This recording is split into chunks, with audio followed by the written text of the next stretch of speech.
Good morning. উঠে পড়েছি। কালকে রাত্রিবেলা তো ভালো করে ঘুম হয়নি, মানে গুছিয়ে গেছে সব কিছু, উঠতে উঠতে 2টো বেজে গেছিলো। তারপর ঘুমোতে ঘুমোতে 2:30। তারপর এখন 6টা বাজে, 6টা 15 বেজে গেছে। 6টার সময় অ্যালার্ম দিয়েছিলাম। উঠে ফ্রেশ ফ্রেশ হলাম অ্যান্ড এখন বানাবো ম্যাগি আজকে ব্রেকফাস্টের জন্য। ভেজিটেবলসগুলো যে কাট করে রেখেছিলাম কালকে, তো ম্যাগিটা বানিয়ে স্নানে যাব।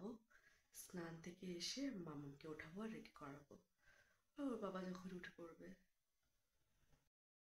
এখন সকাল 7টা বাজে, আর একটা জিনিস দেখুন, এই দেখুন, চাঁদ এখনো উঠে রয়েছে, লাইট এখনো জ্বলে রয়েছে। মানে ভীষণই দারুণ এক্সাইটিং একটা ব্যাপার। উফ, দারুণ লাগছে জাস্ট।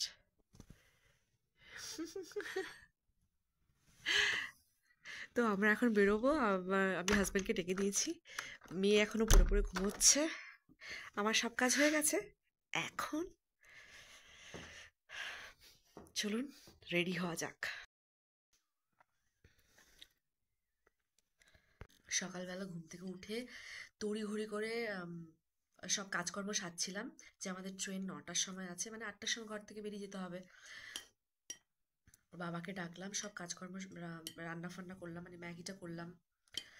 দিয়ে ওর বাবাকে ডাকলাম, বাবা বললো 11টার ট্রেনে গেলে হয় না, খুব ঘুম পাচ্ছে। তো যাই হোক, পাশ ফিরে আবার ঘুমিয়ে গেলাম। আমি তো অনেক আগে উঠেছিলাম, তাই আমার খিদে পেয়ে গেছিলো, তাই আমার খিদে পেয়ে গেছে, তাই খেয়ে নিচ্ছি। থেকে ভালোই হয়েছে, কারণ আপনাদের সাথে কথাও বলা হচ্ছিল না কালকে থেকে। পুরো সেই একদম প্রচুর বিজি বিজি যাচ্ছিল, সব গোছানো গাছানো। আর কি বলুন তো, ইউরোপে না দোকানপাট এত দূরে দূরে থাকে।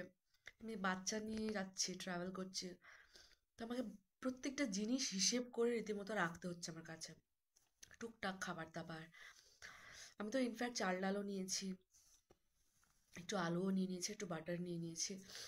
আর যদি এরকম কুকিং কিছু প্রভিশন থাকে, কুকিং থাকে জেনারেলি, কিচেন মতো একটা, তো ভাবছি যে একটুখানি সেদ্ধ করে নেবো, জাস্ট দিয়ে বাটার দিয়ে খেয়ে নেবো। মানে ধরুন এরকম হলো যে আমাদের আশেপাশে কোথাও ইন্ডিয়ান রেস্টুরেন্ট নেই, তো এই সারা 3-4 বেলা ওই ব্রেড খাওয়া উম, আমাদের পক্ষে তো সম্ভব না। এক আধবার দুবেলা, সারাদিনে একবার হলেও চলবে। তো সেই জন্য আমি কিছুটা রেখেওছি ওগুলো। তবে বাচ্চার যে মানে বাচ্চা থাকে, তো আমাকে সব কিছু ভেবে চিন্তে নিতে হচ্ছে, কারণ মানে কোথায় কোনটা দরকার পড়ে যাবে, মেডিসিন থেকে শুরু করে ডাইপার থেকে শুরু করে ওয়াইপস থেকে শুরু করে কখন কোনটা। আর এখানে সব শপসগুলো তো একদম এরকম না যে কাছাকাছি, মানে মিনিমাম একটা ½ হেঁটে যেতে হবে, তারপরে হচ্ছে একটা শপ। তো এরকম সিচুয়েশনে আমি তো আর সব কিছুই কিনে নেব বলে করতে পারি না রাস্তাঘাটে। মানে দোকানপাট ভীষণই কম বললেই চলে।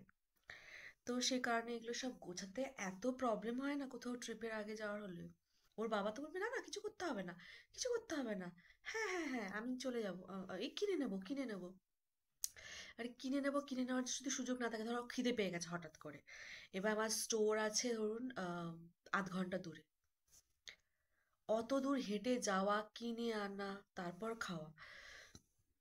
তো সবকিছু নিয়ে আমি এই সমস্ত ভেবেচিন্তে সবকিছু নিয়েছি, চাল ডালও নিয়েছি, একটু মুসুর ডাল নিয়েছি যাতে করে মুসুর ডাল তো সেদ্ধও খাওয়া যায়। তো এরকম নিয়েছি। তারপরে একটু ফ্রুটস নিয়েছি। তো তারপর এমনি টুকটাক খাবার দাবার রেখেছি, একটু ঝুরি বাঁধা রেখেছি, চিপস রেখেছি, চকলেট রেখেছি, ছোলা রেখেছি, কাঁচা ছোলা ভিজিয়ে নিয়েছিলাম, সেটা রেখে দিচ্ছি। ফার্স্ট ডেটা একটু অ্যাটলিস্ট, মামাম তো খেতে ভালোবাসে, ওটাকে সেদ্ধ করে নিয়েছি, ও খাবে সেটা। একটু খেজুর রেখেছি। তো এইরকম আর কি টুকটাক। আর কেক বিস্কিট তো আছেই।